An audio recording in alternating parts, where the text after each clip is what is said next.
वर्ष 2023 और डीपीआर इस नाते से श्री अमित अग्रवाल दोनों की बधाई और नव वर्ष 2024 और नए डीपीआर मनदीप बराड़, इन दोनों को बधाई। मैं इसलिए दोनों को बैठा लिया साथ। सबको नव वर्ष की बधाई हो। आज इस वर्ष की पहली कैबिनेट मीटिंग थी 2024 की। तो इस कैबिनेट मीटिंग में कुल 17 एजेंडाज थे, जिसमें से चर्चा करने के बाद 2 एजेंडाज ऐसे थे जिसमें छोटी मोटी कमी पाई गई, तो उसको अगली मीटिंग के लिए रेफर किया है। 15 के ऊपर चर्चा करके उनको पास किया है। मुख्य रूप से उसमें जो आपको बताने लायक बातें हैं, उसके अंदर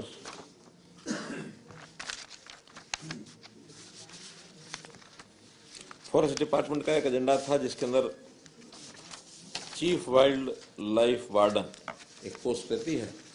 उसमें यह था कि पहले डायरेक्ट आईएफएस भी लग सकते थे और नीचे से एचएफएस को प्रमोट करके भी लाते थे, लेकिन गवर्नमेंट ऑफ इंडिया के वहाँ से ही जो फॉरेस्ट डिपार्टमेंट है उन्होंने परिवर्तन किया। हमने यहाँ भी परिवर्तन उसका कर लिया है कि अब पोस्ट प्रमोशन से नहीं होगी, डायरेक्ट आईएफएस ही उसमें लग सकेगा।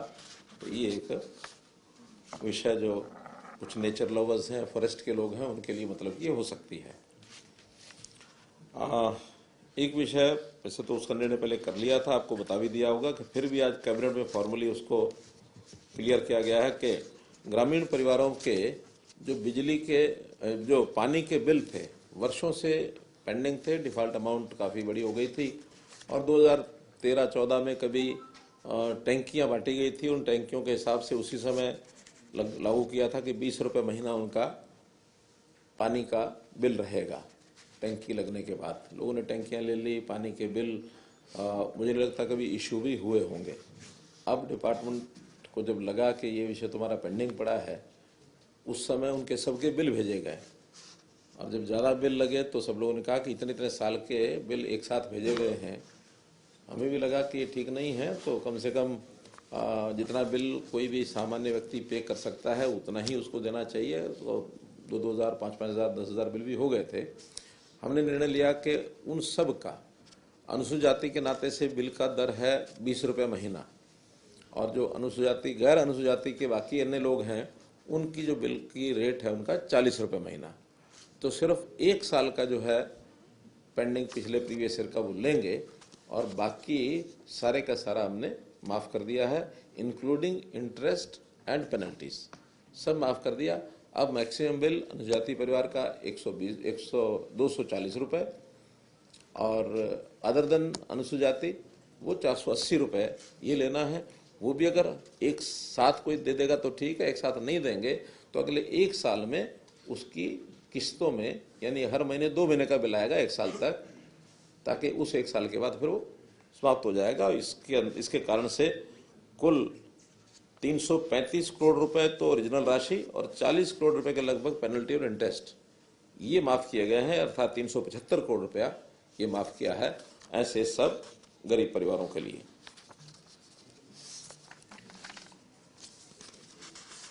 फिर इको टूरिज्म, हरियाणा में टूरिज्म को बढ़ावा दिया जाए, इसके लिए बहुत समय से हम प्रयत्न कर रहे हैं। खास करके जब हमने देखा कि टूरिज्म डिपार्टमेंट के नाते से, चाहे वो मोरनी में टिकरताल है या फिर गुड़गांव में दमदमा है अथवा ढोसी पहाड़ पर भी एक प्रोजेक्ट जो है वो क्लियर हो गया है रोपवे का, और इस प्रकार के कई छोटे छोटे प्रोजेक्ट्स बढ़ा रहे थे, वो सब टूरिज्म डिपार्टमेंट की ओर से लागू किए गए थे। फॉरेस्ट डिपार्टमेंट को लगा कि कुछ एरिया प्रोटेक्टेड एरिया है या फॉरेस्ट एरिया है, वहाँ टूरिज्म डिपार्टमेंट की पॉलिसी लागू नहीं होती, तो जो फॉरेस्ट एरिया और प्रोटेक्टेड एरिया है वहाँ फॉरेस्ट डिपार्टमेंट ने अब इको टूरिज्म की पॉलिसी ये लागू की है, उसको भी आज क्लियर कर दिया है। खास करके उसमें जैसे स्कूल एजुकेशन के टूर्स हैं या ट्रैकिंग है या अन्य जितने भी नेचुरल हाँ होम स्टे पॉलिसी है,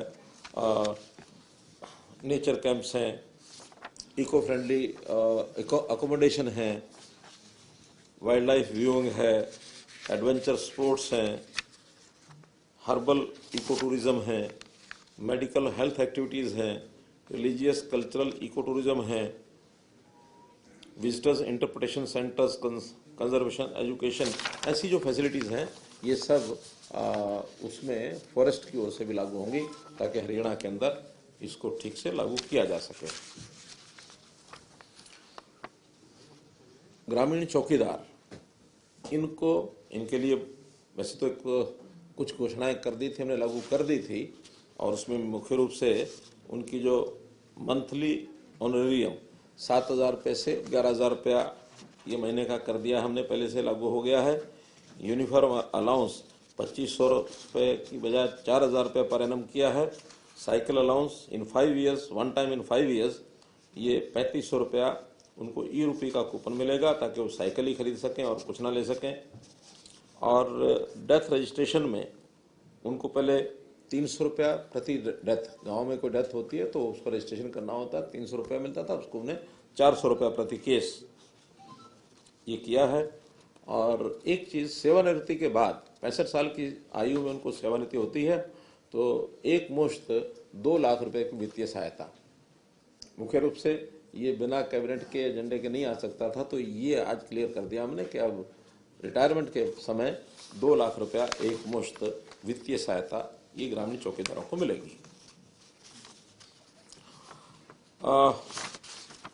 सामाजिक सुरक्षा पेंशन, इसी तर्ज पर कुछ दुर्लभ बीमारियां हैं जिसकी संख्या 55 है और जो राष्ट्रीय दुर्लभ रोग नीति, ऐसी जो डिजीज हैं उसमें दर्ज है, वो उन सबको भी परिवार की आय जिसकी 3 लाख रुपया ये इससे कम है उनको उसी रेट पर, जैसे ओल्ड एज पेंशन का रेट होता है 3,000 रुपया पर महीना, ये उनको दी जाएगी।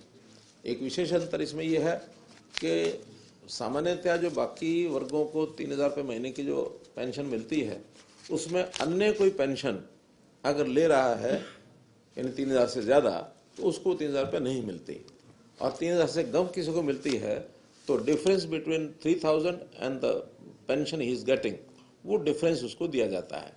लेकिन इस केस में ये जो बीमारियां हैं इसमें पहले भी अगर कोई किसी प्रकार की पेंशन ले रहा है उसका इससे कोई संबंध नहीं रहेगा, पहले वाली पेंशन के इन एडिशन टू दैट उसके अतिरिक्त ये 3,000 रुपये महीना ये पेंशन को दी जाएगी। लगभग ऐसे 1,000 व्यक्ति हैं पीड़ित हैं जो इन दुर्लभ बीमारियों से, इन सबको प्रति माह 27 लाख रुपया अर्थात वार्षिक 3 करोड़ 30 लाख रुपया ये इसका अनुमानित जो है व्यय इस पर होगा। एक एजेंडा है राज्य सूची जो पिछड़ा वर्ग और अनुसूचित जाति, इसके अंदर एक संशोधन है। कुछ वर्ष पहले 7 जातियां अनुसूचित जाति में जोड़ने के लिए हमने लिखा था, जिसमें से 6 जातियों को अनुसूचित जाति के अंदर जोड़ दिया गया था। अहेरिया, अहेरी, हेरी, हरी, तुरी और थोरी, ये 6 जो है जोड़ दी गई थी एससी में। संयोग से कुछ परिवर्तन जो करने चाहिए वो नहीं हो पाए थे, तो ये 6 जातियां यहाँ एससी में ऑटोमेटिकली, क्योंकि केंद्र सरकार ने कर दिया था, जुड़ी गई। लेकिन जो 7 जातियां बीसी में भी चलती रही। 7वीं जाति है उसमें राय सिख, तो 7 बीसी में भी चलती रही, 6 एससी में भी आ गई। अब जो सर्टिफिकेट देते थे अधिकारी, कहीं तो एससी का दे रहे थे इन 6 जातियों का, कहीं बीसी को दे रहे थे। तो जब ध्यान में आई गलती तब उसमें से अब 7 जातियों को बीसी में से अब एक ही जाति रह गई वहाँ राय सिख, बाकी 6 निकाल दी गई और वो 6 जो है अब एससी जाति में पहले से जुड़ गई हैं, वो जुड़ी हुई है। तो ये जो डबलिंग थी, डबल एंट्री, उसको समाप्त करके अब एसबीसी में 1 जाति, एससी में 6 जातियां, ऐसा उसको स्पष्टीकरण किया गया है। एक दूसरा उसके अंदर निर्णय ये है कि एक स्थान के ऊपर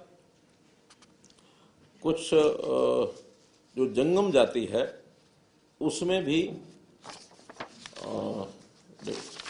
उसमें यानी जोगी, योगी, जंगम और एक शब्द लिखा हुआ था जंगम जोगी मिला करके, जंगम डैश जोगी।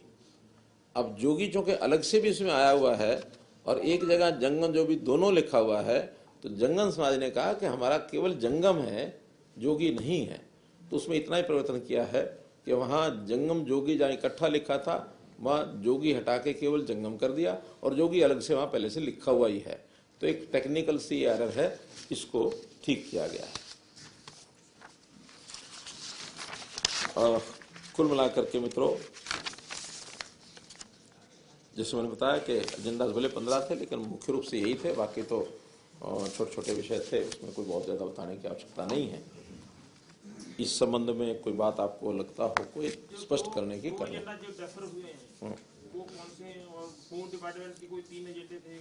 वही होम डिपार्टमेंट के हैं 2 वो। उसमें एक है डेड बॉडी का सम्मानजनक संस्कार किया जाए, उसके लास्ट राइट्स जो हैं सम्मानजनक तरीके से हों। उसमें कुछ प्रावधान 1-2 ऐसे थे जो कैबिनेट के हमारे साथियों ने जिस पर कहा कि हाँ ये थोड़ा सख्त है, उसको नहीं करना चाहिए, तो फिर वो दोबारा से उसको अगले कैबिनेट मीटिंग में लाएंगे और फिर से उसको करेंगे। वरना डेड बॉडीज़ का जो दुरुपयोग हो रहा है वो बहुत ज़्यादा हो रहा है, और डेड बॉडी हमारे लिए मानव व्यक्ति की डेथ हो गई तो डेड बॉडी भी अपने आप में सम्मानित एक वो है, उसका संस्कार उस ढंग से ही होना चाहिए। तो उसकी जो दुर्गति होती थी उसको नहीं करेंगे। और दूसरा उसमें था पार्टीशन एक्ट के अंतर्गत कुछ डेफिनेशंस थी। उसमें मुख्य रूप से तो जो सम्मन्स को देने की पद्धति है उसमें कुछ चेंजेस हैं कोर्ट के, रेवेन्यू की साइड से कोर्ट्स की कोई डायरेक्शंस है तो वो लाना है, और कुछ पार्टीशंस के जो प्रावधान हैं उनको थोड़ा सुझाव आए थे तो उसमें कुछ डेफिनेशन में चेंज करने का विषय वो अगली बार लाएं। विदेश भेजने वाली जो एजेंसियों को हमने रजिस्ट्रेशन करना था उसका भी बिल था लेकिन अभी आज नहीं है, नेक्स्ट कैबिनेट मीटिंग करेगा। वैसे सर इस पर क्या कर रही है सरकार, कैसे देख रहे हैं सर? उसकी बहुत ज्यादा फर्जीवाड़ा बढ़ा है, विदेश भेजने के नाम पे कई युवाओं का वो गुमराह किया। हम इसको चेक करेंगे और ये जो इस प्रकार की फर्जी तरीके से लोगों को विदेश भेजा जाता है इलीगल तरीके से, इसको हर कीमत पर रोकेंगे। और अब हमने फॉरेन कोऑपरेशन डिपार्टमेंट और जो सेल है हमारा क्या नहीं एचकेएन तो ही है, placement cell, overseas placement cell और फॉरेन कोऑपरेशन डिपार्टमेंट दोनों मिल करके जहाँ की आवश्यकता होती है उनको आवश्यकता के हिसाब से हम पब्लिक में एडवर्टाइज करते हैं, और HKRN यानी कौशल रोजगार निगम के माध्यम से उनकी ट्रेनिंग कराई जाती है और फिर उनको भेजा जाता है। अभी लगभग 10,000 से ऊपर 10,500 के आसपास एक हमने एडवर्टाइजमेंट की थी जिसमें 4,000 के आसपास लोगों ने अप्लाई किया है। उनकी सबकी ट्रेनिंग होगी रोहतक MDU यूनिवर्सिटी के अंदर, और वहाँ जो इजराइल के लोगों की खास करके डिमांड थी तो जो ट्रेनिंग करवानी है उसमें इजराइल के लोगों का भी उस एग्रीमेंट के अंदर हमने उनको साथ लिया है, और वो ट्रेनिंग करा करके फिर उनको इजराइल जो लोग जाना चाह रहे हैं उनको इजराइल भेजा जाएगा। अगली एक एडवर्टाइजमेंट और 15 जनवरी के आसपास फिर से हम निकालेंगे ताकि जो लोग इस प्रकार से इलीगली जाने की कोशिश करते हैं उनको एक ठीक और साफ सुथरा स्वच्छ रास्ता मिल जाए। विदेश जाना कोई मना नहीं है, और आखिर वहाँ जाकर के नौकरी करें या वहाँ जाकर के व्यवसाय करके अपना कोई फॉरेन एक्सचेंज भी कंट्रीब्यूट करते हैं देश के लिए, तो अपने आप उनके परिवार का भी लाभ होता है, इसमें देश का भी लाभ होता है। तो हम इसको मना नहीं करते, हम इसको प्रमोट करते हैं कि विदेश में भी जाकर के इलीगली ना जाएं, लीगल तरीके से जाएं। तो डिपार्टमेंट ने उसमें पहल की है। सर GST संग्रह में एक बार फिर से हरियाणा जो है देश के 5 शीर्ष राज्यों में 5वें स्थान पर किस तरह से आया, तो किस तरह से देखते हैं? अच्छी बात है, देखना तो यही है। बजट सेशन है क्योंकि इस बार लोकसभा के चुनाव आना है 3-4-5-7 या 10 मार्च के आसपास लगता है, तो पहले होता है। तो अभी 9 महीने हमारे इस बजट सेशन के इस वर्ष के पूरे हो गए हैं। हमारी जो बजट की अलॉटमेंट थी, घोषणाएं थी, उसमें कितने प्रतिशत हमारा ये कवर हो गया? वैसे तो 75 के आसपास होना चाहिए था, पर आपस को अगर कोट आई हो ऐसा ना कि लास्ट के महीनों में कुछ एडजस्टमेंट्स होती हैं, 5-7% तो उसमें होती हैं। ये एग्जैक्टली हर महीने उतना ही नहीं होता, थोड़ा कम रहता है। आखिर में 2 महीने 3 महीने 2 महीने क्या मार्च में ही कुछ एडजस्टमेंट होती है तो कुछ खर्चे उस समय बुक होते हैं। अभी मेरे हिसाब से 67% हमारा 21 दिसंबर तक का उसके अंदर एक आंकड़ा है। 9 दिन दिसंबर के और भी निकले हैं, तो और 2% ज़्यादा हुआ होगा तो 69 हो गया होगा। और मुझे लगता है कि उसमें 8-10% का कई बार अंतर रहता भी है, 5%, 7%, कभी 90 होता है, कभी 91 होता है। एक साल बीच में कभी आया था 108%, वो जितना हमने बजट बनाया था उसके बाद जो सप्लीमेंट्री बजट में और एक्स्ट्रा करने के बाद वो 100% ज़्यादा गया था, वरना ये 100% से नीचे ही रहता है। 90% और 90 के आसपास पहुंचता है तो अच्छी परफॉर्मेंस होती है। कैपिटल एक्सपेंसेस जो सामान्यतः वो 35% उसमें रहते हैं। बीसी से जो एससी में लाया जाता है कुछ जातियों को, उनका क्या इकोनॉमिक एंड सोसाइटल स्टेटस को भी देखा जाता है या रिव्यू? ऐसा कि ये हम तो यहाँ से उसकी एक एससी कमीशन जो स्टेट का है उसकी ओर से जब भी कोई रिकमेंडेशन आती है हम उसको सेंटर के जो एससी कमीशन है उनको भेजते हैं, और सेंटर का एससी कमीशन उनकी सब तरह चीज़ें देख करके उसका सोशल, फिर उनका फाइनेंशियल और जो भी उसकी परिस्थिति रहती है उस हिसाब से एससी और खास करके एसटी, इन 2 वर्गों का निर्णय गवर्नमेंट ऑफ इंडिया करती है। बीसी का निर्णय हम स्वयं करते हैं। बैकवर्ड क्लास कमीशन एक बना हुआ हरियाणा का, तो बैकवर्ड क्लास कमीशन अगर हरियाणा का किसी जाति के बारे में कहते कि इसको बीसी में डालना है, उसमें बीसी ए बीसी बी वो 2 वर्ग हैं, जिस वर्ग में डालना होता है तो वहां से रिकमेंडेशन आने के बाद फिर भी गवर्नमेंट उस पर विचार करती है कि वास्तव में डालने लायक है कि नहीं। मुख्यमंत्री जी 22 जनवरी को अयोध्या में प्राण प्रतिष्ठा है। तमाम सरकारें जो है इस पल को यादगार बनाने के लिए तमाम घोषणाएं कर रही हैं। जैसे छत्तीसगढ़ ने 22 जनवरी को पूरी तरीके से ड्राई डे घोषित कर दिया है, तो हरियाणा सरकार ने भी कुछ इस तरह की प्लानिंग की है कि इसको यादगार बनाने के लिए कोई घोषणा कर रही हो? देखिए, पहली बात तो ये कोई सरकारी कार्यक्रम नहीं है, सामाजिक कार्यक्रम है। ये अलग बात है कि प्राण प्रतिष्ठा के कार्यक्रम पर प्रधानमंत्री जी स्वयं वहाँ रहने वाले हैं और एक आह्वान किया गया है कि सब लोग इसको खुशी से जो तरीका होता है मनाने का, खास करके दीपावली जैसा उत्सव बने, घरों में लोग दीप जलाएं और माहौल ऐसा बने, और बाद में हर एक प्रदेश के लोग अपने अपने हिसाब से वहाँ जाएंगे, वहाँ भीड़ ज़्यादा ना हो जाए। तो वहाँ की जो समिति है, प्रबंध समिति, उन्होंने प्रदेशों को प्रारंभ में एक दिन का आह्वान किया कि इस एक दिन में ही जो लोग आए उस प्रदेश के तभी आए, और 1 महीना 20 दिन बीतने के बाद तो एक नॉर्मल रूटीन में जो इसने जाना वो जाएंगे। हमारे यहाँ से 9 फरवरी को लोग जाने के लिए कहा कि उस दिन, और हो सकता है उस दिन हम रेलवे डिपार्टमेंट से बात करके स्पेशल ट्रेन की बात करनी होगी तो वो भी करेंगे। एक सवाल है मेरा, अभी हाल ही में देखा होगा कि आपने कुछ गेस्ट टीचर प्रदर्शन कर रहे थे, आपसे मिलने का समय मांग रहे थे और पुलिस ने हल्का बल प्रयोग किया, सिरूर रिपोर्ट गए, उनकी एक ही मांग थी कि मुख्यमंत्री से हमारी मुलाकात करिए, हम बात करना चाहते हैं। उसके बाद पटवारियों ने भी हड़ताल की घोषणा कर दी। अमूमन देखा जा रहा है लगभग कई डिपार्टमेंट के लोग जो है हड़ताल करके एक दबाव बनाने की कोशिश कर रहे हैं, तो समस्या कहाँ आ रही है और उनकी मांग आप तक नहीं पहुंच पा रही है, या ऐसी वो मांगे पूरी कह रहे हैं जो आप पूरी नहीं कर पा रहे हैं? मतलब है क्या स्थिति, अभी आपके संज्ञान में क्या मामला है? पूरे प्रश्न का आधा उत्तर तो आपने स्वयं दे दिया है ना, मैं भी वही कहना चाह रहा था।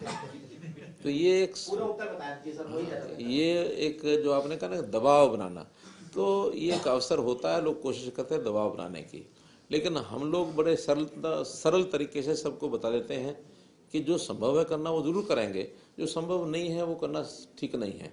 अब ये ठीक बात है कि गेस्ट टीचर्स को पिछले चुनाव यानी 2014 से पहले 10 साल पहले जब एक मांग रखी थी कि हमारी सिक्योरिटी कुछ हो, उस सिक्योरिटी के नाते एक स्पेशल बिल ला करके गेस्ट टीचर को इनकी 58 साल तक की नौकरी ये पक्की कर दी थी। अब उनका कहना है कि रेगुलर किया जाए, रेगुलर करने का प्रावधान अभी कहीं है नहीं, क्योंकि रेगुलेशन पॉलिसी जो 2014 की भी बनी थी, हाई कोर्ट ने उसको रिजेक्ट किया था कि 2014 की पॉलिसी 2011 की माने की थी। 2011 की पॉलिसी के हिसाब से अगर कोई रेगुलर करने की किसी की स्थिति हो, हम पहले भी किए हैं, आगे भी करेंगे, लेकिन 11 के बाद 14 को स्पेशली हाईकोर्ट ने कहा था कि आगे किसी प्रकार की कोई रेगुलेशन पॉलिसी स्टेट नहीं लाएगी, क्योंकि इसको बैक एंट्री माना गया है। रेगुलर भर्ती के नाते हमारा प्रोसेस सारा पहले भी चल रहा है, आज भी चल रहा है। हाँ, उस रेगुलर भर्ती को भी रोकने में एक गैंग लगा हुआ है, उस गैंग के साथ हमारी लड़ाई चल रही है, तो उस गैंग वो न रोक पाए तो हम हर दिन उसके ऊपर विचार करते हैं कि कहीं ऐसी कमी कोई ना रह जाए जिसमें फिर उनको कोर्ट में जा करके और कोई बदमाशी करने का और अवसर मिल जाए। हाँ जी, गैंग का नाम ही बता दीजिए। भर्ती रोको गैंग। संसद में हाल ही में एक रिपोर्ट पेश हुई है जिसमें हरियाणा के संसद में हाल ही में एक रिपोर्ट पेश हुई थी जिसमें हरियाणा के 17 डिस्ट्रिक्ट्स का जो वाटर है, वो ड्रिंकिंग वाटर है, वो पॉइजनस स्टेट में पाया गया है। तो इसको लेकर एनजीटी ने भी एक सो मोटो लिया है और हरियाणा सरकार से पूछा भी है कि इसको लेकर गवर्नमेंट के करिए, मुझे ये रिपोर्ट इस ढंग से तो नहीं पता कि पॉइजनस पाया गया, बस के हाँ वो तो मात्रा अलग अलग होती है। ये मात्रा तो प्राय सब जगह मिलती है, कम है या ज़्यादा है। ठीक है कि जहाँ पोल्यूटेड वाटर है उन इलाकों में ये सब है, लेकिन उसको खास करके जहाँ इंडस्ट्रियलाइजेशन हो गया, जहाँ इस प्रकार का केमिकल इंडस्ट्री खास करके जहाँ ज़्यादा है, कुछ जिलों में ऐसा है, तो उसको ठीक करने के लिए हम लगे हैं। और उसके जितने भी CET प्लांट्स हैं उन सब के ऊपर हम ध्यान दे रहे हैं। खासकर जगाधरी है, पानीपत है, हमारा फरीदाबाद है, तो ऐसे कुछ डिस्ट्रिक्ट्स हैं हमारे चिन्हित हैं, उसके ऊपर हम पूरा काम कर रहे हैं। और जितना स्पीड से हरियाणा काम कर रहा है, चाहे उसके अंदर घग्गर का एरिया और चाहे उसके अंदर यमुना का एरिया, इसके ऊपर स्पीड से हम काम कर रहे हैं। हम भी चाहते हैं कि जल्दी जल्दी ये हो, लेकिन क्योंकि डेवलपमेंट के काम में इंस्टॉलेशन के उसमें टाइम लगता है, तो उस टाइम के हिसाब से हम कभी भी गंदा पानी को कहीं डालने के लिए तैयार नहीं है। बल्कि हम तो दिल्ली को भी आग्रह करते हैं कि जो हम पानी जिस लेवल का देते हैं, सोनीपत से एंटर करता है, दिल्ली पार करने के बाद ओखला में जो मिलता है बहुत बुरी स्थिति में वो सारा काम। और हमारे भी 3 डिस्ट्रिक्ट उससे अफेक्टेड हैं, फरीदाबाद, पलवल और नूह। उन तीनों जिलों में आगरा कैनाल का जो वाटर जाता है, जो यहाँ से ओखला बैराज से निकलता है, वहाँ तीनों जिलों में बहुत बुरी स्थिति से वो पानी पहुँचता है। तो उसके ऊपर भी ध्यान कर रहे हैं, फिर भी सब मिलकर के इसके ऊपर और काम करेंगे। चलो आप पहले आप फिर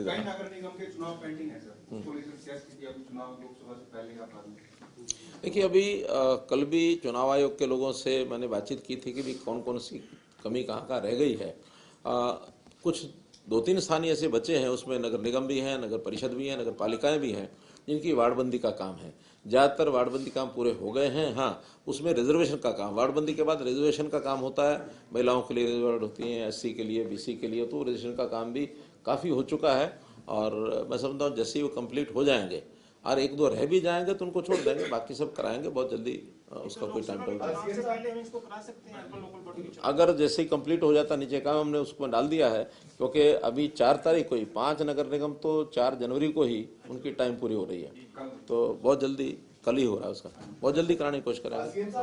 पहले आप सर इजराइल भेजने की बात पहले की थी, भर्ती की जा रही है, भर्ती निकाली गई थी। एक आपने बात की थी कि अफ्रीका में भी खेती के लिए किसानों को भेजा जाएगा, हरियाणा किसानों को। सर वो क्या योजना है? वो योजना ये है कि बहुत सी देशों में ज़मीन बहुत है, उनके किसान और उनकी आबादी कम है। किसान भी जितनी टेक्निक हम यहाँ हरियाणा में जिस टेक्निक से लोगों को खेती करना सिखा रहे हैं, और जितना हरियाणा किसान मेहनती भी है, तो मेहनत करके, क्योंकि यहाँ लैंडलॉक स्टेट होने के नाते से ज़मीन बहुत कम है, और ज़मीन जो है धीरे धीरे इंडस्ट्रियलाइजेशन के कारण से, डेवलपमेंट के कारण से कम भी होती जा रही है। तो इसलिए ज़मीन हमें जहाँ भी कहीं उपलब्ध होती है किसानों को वहाँ पहुँचते हैं। अभी पिछले 3-4 साल पहले मध्य प्रदेश में काफ़ी जिलों के अंदर ज़मीन जो है सस्ती भी मिलती थी और वहाँ खाली भी पड़ी थी। डेवलपमेंट करने के लिए किसान यहाँ से गए कर रहे हैं। अब अफ्रीका के जो देश हैं वहाँ ज़मीन बहुत खाली है, और वहाँ के जो इन्वेस्टर्स थे, मेरी उनसे जो बातचीत हुई, उन्होंने कहा कि आप हमारे यहाँ आइए, 50,000, 1 लाख, 2 लाख हेक्टेयर जितनी ज़मीन चाहिए हमसे आप MOU करें। अभी वर्बल बात हुई है, लेकिन एक फॉर्मल MOU उनसे हम करेंगे, और फॉर्मल MOU करने के बाद फिर हम किसानों को इनवाइट करेंगे कि जो वहाँ जाना चाहते हैं उनको कुछ सहायता भी करनी होगी, हम सहायता भी करेंगे, ताकि जाकर के इक्का दुक्का नहीं, समूह में जाए, ज़्यादा अच्छा रहता, ताकि समूह के नाते से उनकी सुरक्षा, उनकी बाकी सारी चीज़ें, फिर दूसरे देश में जाकर के इतना आसान भी नहीं होता करना। लेकिन हम ट्रेनिंग भी देंगे, सहायता भी करेंगे, अगर जाकर करना चाहेंगे तो भेजेंगे। आपके जनसंवाद कार्यक्रम काफी प्रगति वाले रहे हैं, तो इनकी कुछ समीक्षा हुई, कितने कार्यक्रम हो चुके हैं और कितने जिले आपके हो चुके हैं और बाकी अभी रहने वाले? ऐसे हर जिले में कार्यक्रम चल रहा है। मैंने कल भी एक स्टेटमेंट दी थी कि लगभग 60% हमारे कार्यक्रम हो चुके हैं, 40% अभी बाकी हैं। 25 जनवरी तक ये चलेंगे।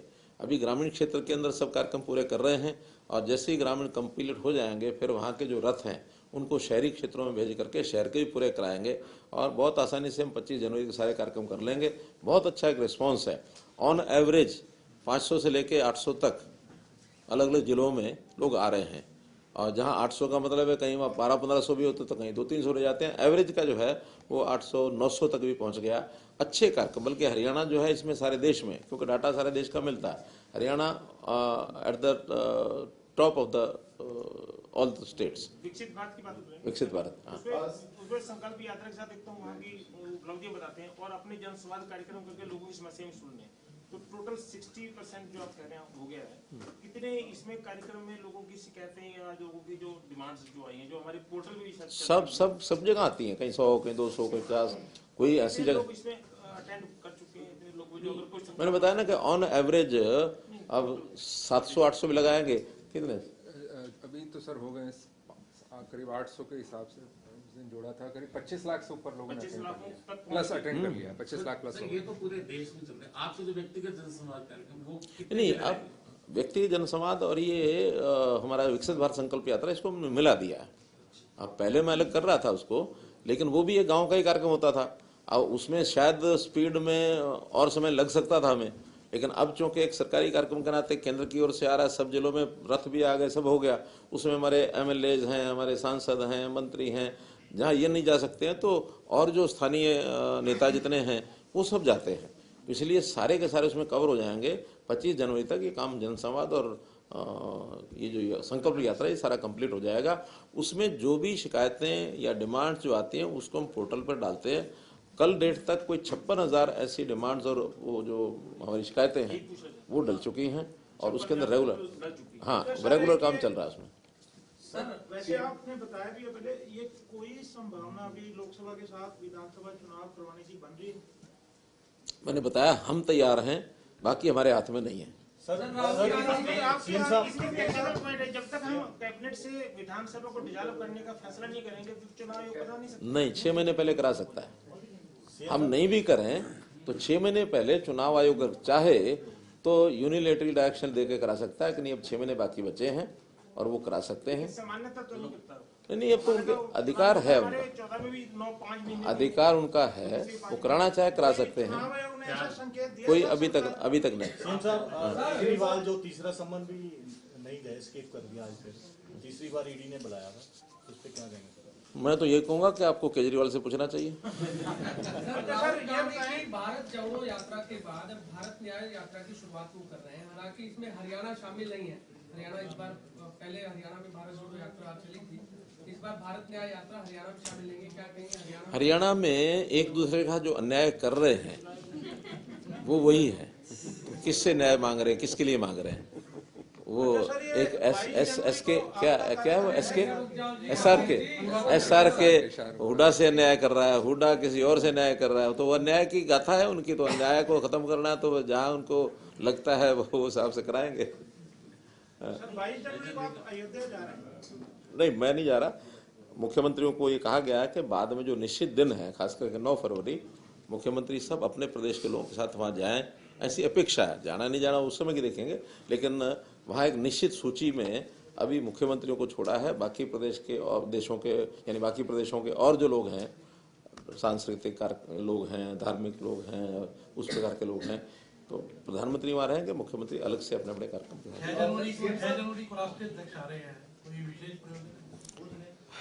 राष्ट्रीय देश जी का घर है। सीएम साहब, विपक्ष के निशाने पर HKRN है और उनका साफ तौर पे कहना है कि पहले जो ठेकेदारी प्रथा को खत्म करने की कोशिश की गई थी, अब सरकार खुद ही ठेकेदार बन चुकी है। और साथ ही साथ इजराइल भेजने के मसले पर उन्होंने कहा कि इजराइल में जो हालात बने हुए हैं, ऐसी स्थिति में सरकार किस बिना पर उन्हें भेज रही है इजराइल, और क्या उनकी सुरक्षा को लेकर क्या कुछ रिस्पॉन्सिबिलिटी जो है वो सरकार ने ली है? देखिए, पहली बात तो है कि अच्छी अच्छी चीजों को अपने निशाने पर वो रखें हैं, तो मुझे अच्छा लगता है। HKRN को उन्होंने निशाने पर लिया है, जैसे पहले फैमिली ID को लिया था, पहले पोर्टल को लिया था, अब उन्होंने ये HKRN को ले लिया है। तो जो चीज़ें ठीक चीज़ें हैं, अच्छी चीज़ें हैं, उनको निशाने पर लेंगे तो जनता उनको निशाने पर ले लेगी, ठीक है ना।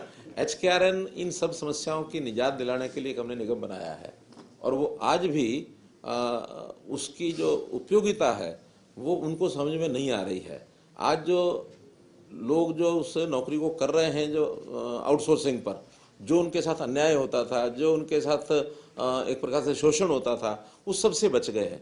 सबको ईपीएफ के अंतर्गत दर्ज कर लिया गया है, सबको ईएसआई का बेनिफिट मिलता है, सबको सैलरी टाइम पर मिलती है, वो जो कट लगते थे वो सब खत्म हो गए हैं, सबको निश्चित अपना पता है। हाँ, इतना ही है कि वो है ये भी आउटसोर्सिंग का ही, ये कोई पक्की नौकरी नहीं है। इसमें हमने अपनी योजनाओं में जो प्लानिंग बनाई है, पारदर्शी बनाई है कि जो गरीब है, जो पुअर है, जिसको छोटा सा काम मिलने के बाद भी उसके परिवार का सिस्टम चल पड़ेगा, हमने प्राथमिकता उसको दी है कि परिवार की आय 1 लाख रुपए से कम है तो उसके कोई नौजवान है तो पहले उनको दो, फिर 1.5 लाख से कम है, 180 से कम है, फिर उसको दो। दूसरा, उसमें अच्छे जो क्वालिफाइड पढ़े लिखे लोग हैं उसके हिसाब से मार्क्स हैं, उनका रैंकिंग बनता है, रैंकिंग के हिसाब से जितनी जहाँ से आवश्यकता होती है उनको दे देते हैं। ये सबको पता है कि 1 साल के बाद फिर रिन्यूअल होगा इसका, जैसे आउटसोर्सिंग में होता है, तो सारा रिन्यूअल होता है, सब हिसाब से होता है और ठेकेदारों से उनको मुक्ति दिलाई है। ये हमने कमिट किया था, हम ठेकेदारी प्रथा में से उनको बाहर निकालेंगे। अच्छा, शुरू में जो लोग नहीं आए थे हमने ऑप्शन दी थी, जो इसमें आना चाहे आए, नहीं तो ठेकेदार के हिसाब से जो काम कर रहा है करता रहे। जो लोग उस समय नहीं आए थे, आज उनकी सिफारिशें हैं, दबाव है कि हमको भी एचकेआरएन में डालो, हमको एचकेआरएन में डालो, तो डिमांड हो रही है। अगर ये इस प्रकार का होता तो फिर लोग डिमांड क्यों करते। और मैं कहता हूँ एक अच्छी चीज़ हमने शुरू की है और वो इसको टारगेट पर ले रहे हैं, तो कम से कम जिनको इनका लाभ हो रहा है वो तो सब उनके विरोध में खड़े ही हो जाएंगे। एचकेआरएन में उनके जो सिस्टम ठेकेदारी के माध्यम से जिनके जुगाड़ बैठे हुए थे वो जुगाड़ खत्म हो गए, इसलिए उनको एचकेआरएन गलत लग रहा है। जो आप 60,000 की विशेष चर्चा में बोला था लोगों ने, हाँ। ये सर जो 60,000 की बढ़ती की आप बात कर रहे हैं ना, उसमें एक नया विषय जो भी हाईकोर्ट में गया, सामाजिक आर्थिक मानदंड के जो 5 अंक हैं, उसकी वजह से शायद ग्रुप सी के जो आपने उस दिन भी कहा था जैसी स्टे हटेगी हम 18 दिन में पेपर लेंगे, लेकिन वो सामाजिक आर्थिक मानदंड पे फिर रोक लगी उन अंकों पे। जो बाकी बचे ग्रुपों के पेपर उनके बारे में अगर आपकी कोई चर्चा हुई हो एचएससी चेयरमैन से? मेरी चर्चा हुई है और उसमें यही है कि 5 अंकों पर कोई रोक नहीं लगी है। वो 5 अंकों के हिसाब से तो एचकेआरएन का जो रिजल्ट पहला टेस्ट है, क्योंकि स्टाफ सिलेक्शन कमीशन में सीईटी का 2 टेस्ट हैं ग्रुप सी के। एक पहला टेस्ट जनरल टेस्ट है सबका, वो एलिजिबिलिटी टेस्ट है, उसमें 5 अंकों के साथ एक सिलेक्शन हो चुकी है, 3.25 लाख लोग उसमें पास कर चुके हैं।